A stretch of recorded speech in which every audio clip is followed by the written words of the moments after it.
India पूरी तरह से सपोर्ट कर रहा है जी अफगानिस्तान को। ये थोड़ी सी हैरत अंगेज चीज़ है।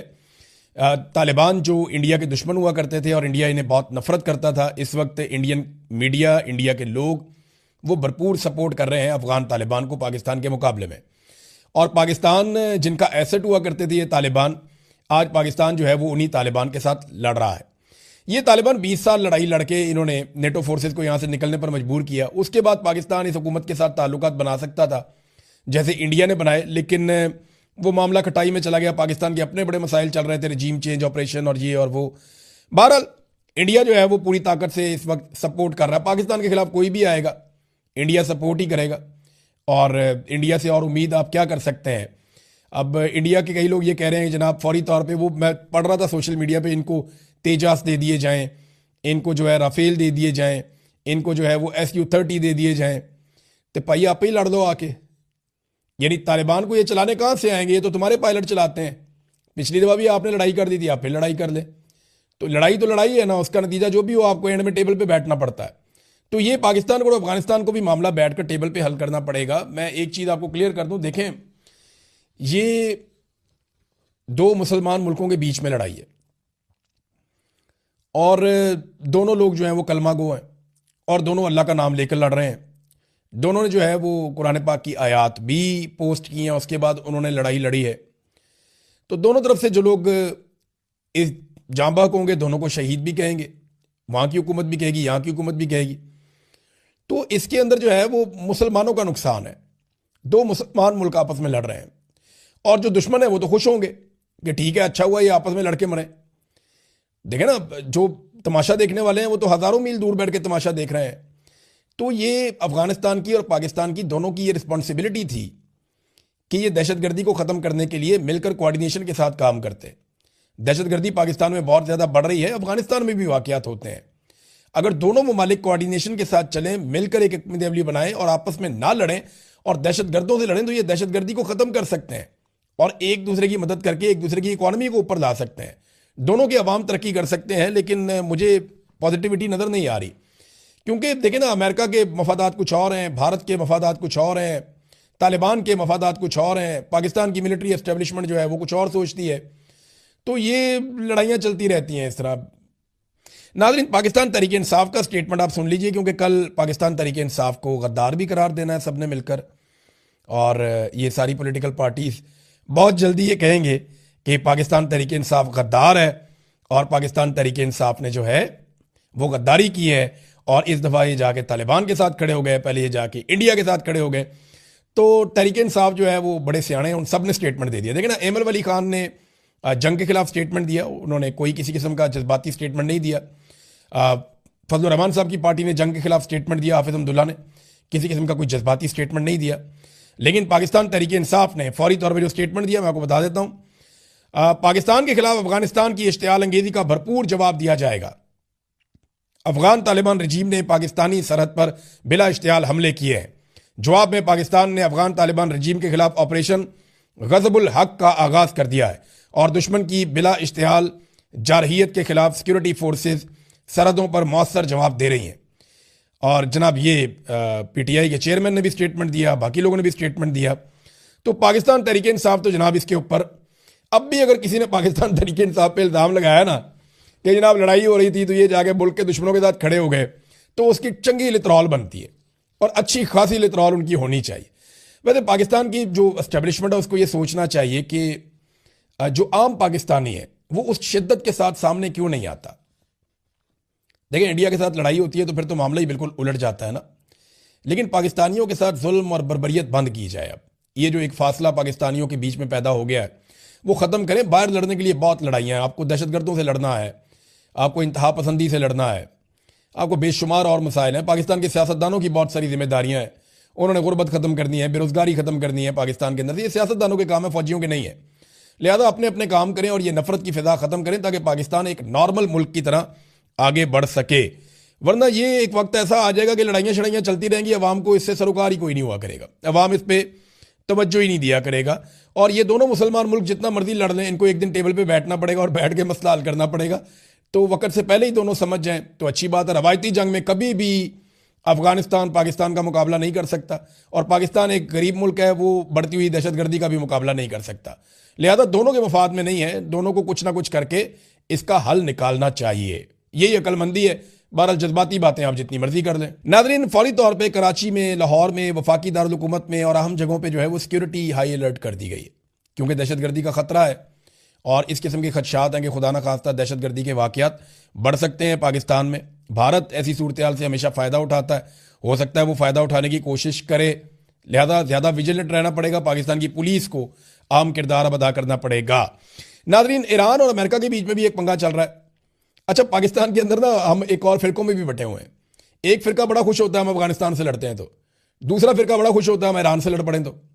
अच्छा, एक फिरका नाराज हो जाता है ईरान से लड़ाई हो तो एक फिरका जो है वो परेशान हो जाता है अफगानिस्तान से लड़ाई हो तो हम ना थोड़ा सा ये बन के सोचते नहीं है कि हम पाकिस्तानी हैं। और वैसे भी पाकिस्तानियों को तकसीम इतना किया पाकिस्तान की मिलिट्री एस्टेब्लिशमेंट ने कि अब पाकिस्तान के अंदर इतनी पोलराइजेशन हो गई है कि वो कंट्रोल ही नहीं हो रही। तो मिलिट्री एस्टेब्लिशमेंट बाहर निकले और पाकिस्तानियों को पाकिस्तानियों की तरह सोचने का मौका दे तो मेरे ख्याल में सूरत हाल बेहतर हो जाएगी। नाज़रीन, ये 3 शराइत अमेरिका ने रखी हैं ईरान के सामने जिनेवा में जो मुज़ाकरात हो रहे हैं, और बड़ी कड़ी शराइत उन्होंने रख दी। नंबर 1, उन्होंने कहा जी ये सारी जो आपकी साइट्स हैं एटॉमिक, ये सारी की सारी हमेशा के लिए बंद करें। नंबर 2, उन्होंने कहा जो भी आपने अब तक काम डाला हुआ है ना वो सारा सामान हमारे हवाले करें, यानी जो चीज़ें भी आपने बनाई हैं अब तक, जो मवाद आपके पास है वो सारा हमारे हवाले करें। नंबर 3, उन्होंने कहा ये मुआहिदा जो होगा ना ये फिर हमेशा के लिए होगा, इसकी कोई मुद्दत नहीं होगी, आप कभी भी ये चीज़ें नहीं बना पाएंगे। ये बड़ी कड़ी शराइत हैं जो रख दी हैं। देखें अब इसके ऊपर क्या होता है। एक स्टेटमेंट पॉलिटिकल भी है मेरे पास, इमरान खान साहब के बेटों ने कुछ क्लिप उनके सामने आए, बीबीसी को इंटरव्यू दिया। उन्होंने कहा जी कि इमरान खान को 23 घंटे ऐसे सेल में रखा जाता है जहां सूरज की रोशनी नहीं आती, उनकी ज़िंदगी को हकीकी खतरा है। ये लोग इमरान खान की मेडिकल रिपोर्ट्स देने से भी इनकारी हैं। हमारी 2 हफ्ते पहले फ़ोन पर बात हुई है इमरान खान साहब से, अपने वालिद से। हमें 2 बार खबर मिली कि आपके वालिद जेल में वफात पा चुके हैं। इस वक्त मेरे वालिद की ज़िंदगी को ख़तरा है और हम इससे बहुत परेशान हैं। ये इमरान खान साहब के बेटे जो हैं वो इंटरव्यू दे रहे हैं। कासिम ने कहा, और कासिम के साथ दूसरा भाई भी सलमान, ये दोनों मौजूद थे और उन्होंने इंटरव्यू दिया बीबीसी को। तो जो तफसीली इंटरव्यू आता है, तो क्योंकि इनकी बात हुई है इमरान खान साहब से, ये बहुत कुछ जानते हैं, इनका जो तफसीली इंटरव्यू है वो मैं देखता हूँ और देखने के बाद उसका फिर आपके सामने हम रखेंगे नेक्स्ट वीलॉग में। और उम्मीद करते हैं जैसी लड़ाई गुज़िश्ता रात हुई, आज की रात वैसी लड़ाई नहीं होगी और दोनों मुल्क बैठकर सोचेंगे। दोनों मुसलमान मुल्क हैं, बरादर इस्लामी मुल्क हैं। पाकिस्तान ने बड़े एहसानात किए हुए हैं अफगानिस्तान के ऊपर, और पाकिस्तान के जर्नैलों ने बड़े पैसे भी कमाए हुए हैं अफगानिस्तान के अंदर जो जंगें हुई उनके नाम के ऊपर, बेशुमार पैसा बनाया जर्नैलों ने, उनकी नस्लें बैठ के खा रही हैं। तो दोनों का बड़ा एक रिलेशन रहा है लव एंड हेट का, तो आपस में ही मामला तय कर लें तो बेहतर है, वरना दुनिया तमाशा देखेगी। नैब ने एक टीम बनाई है बुशरा बीबी को गिरफ्तार करने के लिए। अब उन्हें गिरफ्तार करने की बहुत कोशिश की जाएगी, क्योंकि इस बात की सारे सिस्टम को समझ आ गई है कि बुशरा बीबी वो खातून है जो इस सारे क्राउड को लेकर डी चौक तक चली गई थी, और अगर दोबारा भी कोई आएगा तो बुशरा बीबी आएंगी या अलीमा खान आएंगी। तो ये खवातीन जो हैं इनसे अब खौफ है निज़ाम को। उन्हें यह पता है कि अली अमीन गंडापुर या बाकी लोग जो है वो कंप्रोमाइज हो जाएंगे। अली अमीन गंडापुर में मीटिंग हो रही थी ना पॉलिटिकल कमेटी की, उसके अंदर सारे बैठे थे। अली अमीन गंडापुर बात कर रहे थे और शिकवा कर रहे थे, कोई नहीं आया, कोई नहीं पहुंचा, और फिर अचानक उनकी लाइन ड्रॉप हो गई। तो 5-7 मिनट के बाद उनकी लाइन वापस आई और वो मीटिंग के अंदर ज्वाइन किया उन्होंने। तो उन्होंने उस वक्त बताया कि जी बुशरा बीबी भी मेरे पास है और वो भी यहाँ बैठी है। और अली अमीन गंडापुर साहब ने जानबूझ के ये बात वहाँ पे की कि आप बुशरा बीबी से पूछें कि क्या मैं उन्हें ज़बरदस्ती लाया था या उनकी मर्जी के खिलाफ मैं उनको अपने साथ गाड़ी में बैठा के लाया हूँ। तो इस पे बुशरा बीबी ने समझदारी का मुजाहरा किया और उन्होंने कहा कि वो ये बात इमरान खान के सामने बताएंगी या नहीं बताएंगी। तो अली अमीन गंडापुर साहब ने कोशिश की कि यहीं पे किसी मामले को क्लियर किया जाए और मैं पार्टी के सामने सुरखरू हो जाऊं कि जनाब मैं बुशरा बीबी को नहीं लेकर गया, ये अपनी मर्जी से आई है वहां से। तो उन्होंने कहा नहीं, ये बात मैं इमरान खान के सामने कहूंगी। वहां बुशरा बीबी ने कोई 1-2 जज्बाती जुमले बोले हैं जिनके बारे में ये शर्म दिलाने की उन्होंने कोशिश की पाकिस्तान तहरीक इंसाफ को, जिसपे बहुत सारे लोगों ने माइंड किया और बनता भी था। देखें, बुशरा बीबी को पॉलिटिकल लीडर तो नहीं है ना, पाकिस्तान तहरीक इंसाफ जो है वो कोई ऐसी पॉलिटिकल पार्टी है जिसमें मौरूसियत हो।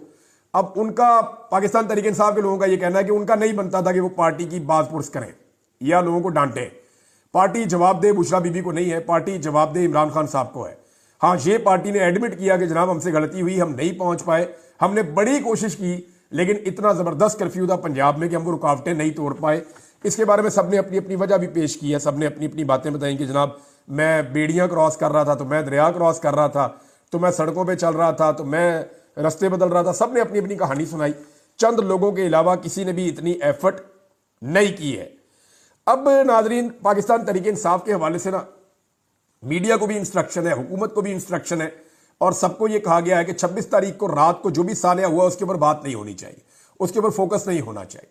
और तहरीक इंसाफ जो है वो सिर्फ डाटा इकट्ठा कर रही है 4 चीजों का, मैं आपको बता रहा था, एक शोहदा का, दूसरा जख्मियों का, तीसरा लापता अफराद का, और चौथा गिरफ्तार अफराद का। वो सारा डाटा वो जारी करेंगे और एक एक चीज वो सही तरीके से बताएंगे। तहरीक इंसाफ इसके अंदर एहतियात से काम ले रही है ताकि कोई ऐसे नाम ना आ जाए जो कल को शर्मिंदगी का बायस बने। लेकिन ये जो सारी एपिसोड हुई है, इसके बाद पूरी कोशिश ये है कि फोकस हटाया जाए। उस रात को जो कुछ भी हुआ उसके ऊपर से फोकस हटाया जाए। फोकस हटाने के लिए 3 चीजें हैं जो आने वाले दिनों में की जा सकती हैं, और उनके ऊपर डिबेट को बढ़ाया जा रहा है, जानबूझ के इसके ऊपर डिबेट करवाई जा रही है। तीनों चीजें कौन कौन सी है? नंबर 1, पाकिस्तान तहरीक इंसाफ पर पाबंदी लगाई जाए। पाबंदी लगी नहीं सकती। अच्छा, पाबंदी अब लगाएंगे तो मामला जाएगा आईनी अदालत में। आईनी अदालत जो है वो अपने बंदों की बनी हुई है, अपने जजेस की बनी हुई है, अपनी मर्जी की पार्लियामेंट ने बनाई हुई है, तो वहां पाकिस्तान तहरीक इंसाफ पे पाबंदी लग भी सकती है, लेकिन इसका फायदा कोई नहीं होगा। तो पाकिस्तान की सबसे बड़ी पॉलिटिकल पार्टी है, उस पर पाबंदी लगा के आप कख भी हासिल नहीं कर सकते, आप कुछ भी नहीं कर सकते। पाकिस्तान तहरीक इंसाफ पर पाबंदी लगाएंगे, फर्ज करें आप उनके सारे बंदे भी डी-सीट कर देते हैं, तो आप क्या दोबारा इलेक्शन करवाएंगे? फिर किस तरफ जाएंगे? पाकिस्तान इसका खुमियाजा नहीं भुगत सकता। लगा भी नहीं पाबंदी तो कुछ नहीं कर सकते। इमरान खान का ये कख नहीं बिगाड़ सकते पाबंदी वाले मामले में। दूसरा, गवर्नर राज। तो खैबर पख्तूनख्वा में कौन सी अली अमीन गंडापुर की हुकूमत है? एक डीपीओ और डीसी तो वो ट्रांसफर नहीं कर सकते, छोटे छोटे फैसले तो वो अपनी हुकूमत के ले नहीं सकते। हर चीज जो है वो एस्टेब्लिशमेंट के कंट्रोल में है पूरी तरह से। पुलिस एस्टेब्लिशमेंट के कंट्रोल में है, इंतजामिया एस्टेब्लिशमेंट के कंट्रोल में है, चीफ सेक्रेटरी एस्टेब्लिशमेंट के कंट्रोल में है। तो अली अमीन गंडापुर तो एक डमी वजीर आला है जिसको अच्छा खाने के लिए मिलता है, और एक बड़ा घर मिला हुआ है, और कुछ प्रोटोकॉल मिला हुआ है, और कुछ इख्तियारात थोड़े बहुत है अली अमीन के पास। तो अगर गवर्नर राज लग भी जाए तो क्या फर्क पड़ता है? गवर्नर राज लगाएंगे तो इमरान खान का बहुत बड़ा पॉलिटिकल फायदा करेंगे। अगर कोई कसर रह गई है खैबर पख्तूनख्वा में इनकलाब आने में, तो वो भी पूरी हो जाएगी। अच्छा, तीसरी चीज यह है कि इमरान खान को मिलिट्री कोर्ट में ले जाने की कोशिश कर सकते हैं या इस डिबेट को बढ़ा सकते हैं। तो इमरान खान को मिलिट्री कोर्ट में, अगर ये सिर्फ बातें कर रहे हैं, डींगे मार रहे हैं, इनमें से कोई चीज हो सकता है ट्राई भी कर लें, इनका पता कोई नहीं है। वो जो सीधी गोलियां चला सकते हैं हम शहरियों के ऊपर, वो कुछ भी कर सकते हैं। अब इनसे कोई बईद नहीं है। ये बात आप ज़हन में रखें कि आपके दिमाग में हो ना कि ये वाली चीज आईनी और कानूनी तकाजों के मुताबिक नहीं हो सकती, या ये वाला मामला तो कभी नहीं कर सकते, तो आप इनसे उम्मीद रखें ये कुछ भी कर सकते हैं। ये इतना सहमे हुए हैं, डरे हुए हैं इमरान खान से कि ये कुछ भी कर सकते हैं, किसी भी लेवल तक जा सकते हैं। बहरहाल इमरान खान साहब को मिलिट्री कोर्ट में डालेंगे तो बैन अवी सतह पर प्रेशर बहुत ज्यादा बढ़ जाएगा, और वो प्रेशर फिर इनके नाक में दम कर देगा। वो प्रेशर वैसे भी बढ़ता जा रहा है, बहुत सारे आलमी रहनुमाओं के ट्वीट्स आ रहे हैं, उनके बयानात आ रहे हैं, और अभी आने वाले दिनों में ये जो इस्लामाबाद में हुआ इसके ऊपर तहकीकात हो रही है। एम्बेसियां भी अपनी अपनी रिपोर्टें लिख रही हैं, आलमी मीडिया भी अपनी अपनी रिपोर्टें लिख रहा है। आप आने वाले 1-1.5 हफ्ते के अंदर इसके अंदर आप बहुत सारी डेवलपमेंट होती हुई देखेंगे। इसको दबाने की पाकिस्तान में जितनी मर्जी कोशिश की जाए, लेकिन ओवरसीज पाकिस्तानी इस मसले को दबने नहीं दे रहे। नैब ने एक टीम बनाई है बुशरा बीबी को गिरफ्तार करने के लिए। अब उन्हें गिरफ्तार करने की बहुत कोशिश की जाएगी, क्योंकि इस बात की सारे सिस्टम को समझ आ गई है कि बुशरा बीबी वो खातून है जो इस सारे क्राउड को लेकर डी चौक तक चली गई थी, और अगर दोबारा भी कोई आएगा तो बुशरा बीबी आएंगी या अलीमा खान आएंगी। तो ये खवातीन जो है इनसे अब खौफ है निजाम को। उन्हें यह पता है कि अली अमीन गंडापुर या बाकी लोग जो है वो कंप्रोमाइज हो जाएंगे। अली अमीन गंडापुर ने मीटिंग हो रही थी ना, पॉलिटिकल कमेटी की, उसके अंदर सारे बैठे थे। अली अमीन गंडापुर बात कर रहे थे और शिकवा कर रहे थे, कोई नहीं आया, कोई नहीं पहुंचा, और फिर अचानक उनकी लाइन ड्रॉप हो गई। तो 5-7 मिनट के बाद उनकी लाइन वापस आई और वो मीटिंग के अंदर ज्वाइन किया उन्होंने। तो उन्होंने उस वक्त बताया कि जी बुशरा बीबी भी मेरे पास है और वो भी यहां बैठी है। और अली अमीन गंडापुर साहब ने जानबूझ के ये बात वहां पे की कि आप बुशरा बीबी से पूछें कि क्या मैं उन्हें जबरदस्ती लाया था या उनकी मर्जी के खिलाफ मैं उनको अपने साथ गाड़ी में बैठा के लाया हूं। तो इस पे बुशरा बीबी ने समझदारी का मुजाहरा किया और उन्होंने कहा कि वो ये बात इमरान खान के सामने बताएंगी या नहीं बताएंगी। तो अली अमीन गंडापुर साहब ने कोशिश की कि यहीं पे किसी मामले को क्लियर किया जाए और मैं पार्टी के सामने सुरखरू हो जाऊं कि जनाब मैं बुशरा बीबी को नहीं लेकर गया, ये अपनी मर्जी से आई है वहां से। तो उन्होंने कहा नहीं, ये बात मैं इमरान खान के सामने कहूंगी। वहां बुशरा बीबी ने कोई 1-2 जज्बाती जुमले बोले हैं जिनके बारे में ये शर्म दिलाने की उन्होंने कोशिश की पाकिस्तान तहरीक इंसाफ को, जिसपे बहुत सारे लोगों ने माइंड किया और बनता भी था। देखें, बुशरा बीबी को पॉलिटिकल लीडर तो नहीं है ना, पाकिस्तान तहरीक इंसाफ जो है वो कोई ऐसी पॉलिटिकल पार्टी है जिसमें मौरूसियत हो। अब उनका पाकिस्तान तहरीक इंसाफ के लोगों का ये कहना है कि उनका नहीं बनता था कि वो पार्टी की बात पुरस करें, या लोगों को डांटें। पार्टी जवाबदेह बुशरा बीबी को नहीं है, पार्टी जवाबदेह इमरान खान साहब को है। हाँ, ये पार्टी ने एडमिट किया कि जनाब हमसे गलती हुई, हम नहीं पहुंच पाए, हमने बड़ी कोशिश की, लेकिन इतना जबरदस्त कर्फ्यू था पंजाब में कि हम वो रुकावटें नहीं तोड़ पाए। इसके बारे में सबने अपनी अपनी वजह भी पेश की है, सबने अपनी अपनी बातें बताई कि जनाब मैं बेड़ियां क्रॉस कर रहा था, तो मैं दरिया क्रॉस कर रहा था, तो मैं सड़कों पे चल रहा था, तो मैं रास्ते बदल रहा था। सबने अपनी अपनी कहानी सुनाई। चंद लोगों के अलावा किसी ने भी इतनी एफर्ट नहीं की है। अब नाजरीन, पाकिस्तान तहरीक इंसाफ के हवाले से ना मीडिया को भी इंस्ट्रक्शन है, हुकूमत को भी इंस्ट्रक्शन है, और सबको यह कहा गया है कि 26 तारीख को रात को जो भी सानिया हुआ उसके ऊपर बात नहीं होनी चाहिए, उसके ऊपर फोकस नहीं होना चाहिए। और तहरीक इंसाफ जो है वो सिर्फ डाटा इकट्ठा कर रही है। 4 चीजों का मैं आपको बता रहा था, एक शोहदा का, दूसरा जख्मियों का, तीसरा लापता अफराद का, और चौथा गिरफ्तार अफराद का। वो सारा डाटा वो जारी करेंगे और एक एक चीज वो सही तरीके से बताएंगे। तहरीक इंसाफ इसके अंदर एहतियात से काम ले रही है ताकि कोई ऐसे नाम ना आ जाए जो कल को शर्मिंदगी का बायस बने। लेकिन ये जो सारी एपिसोड हुई है, इसके बाद पूरी कोशिश ये है कि फोकस हटाया जाए। उस रात को जो कुछ भी हुआ उसके ऊपर से फोकस हटाया जाए। फोकस हटाने के लिए 3 चीजें हैं जो आने वाले दिनों में की जा सकती हैं, और उनके ऊपर डिबेट को बढ़ाया जा रहा है, जानबूझ के इसके ऊपर डिबेट करवाई जा रही है। तीनों चीजें कौन कौन सी है? नंबर 1, पाकिस्तान तहरीक इंसाफ पर पाबंदी लगाई जाए। पाबंदी लगी नहीं सकती। अच्छा, पाबंदी अब लगाएंगे तो मामला जाएगा आईनी अदालत में। आईनी अदालत जो है वो अपने बंदों की बनी हुई है, अपने जजेस की बनी हुई है, अपनी मर्जी की पार्लियामेंट ने बनाई हुई है, तो वहां पाकिस्तान तहरीक इंसाफ पे पाबंदी लग भी सकती है, लेकिन इसका फायदा कोई नहीं होगा।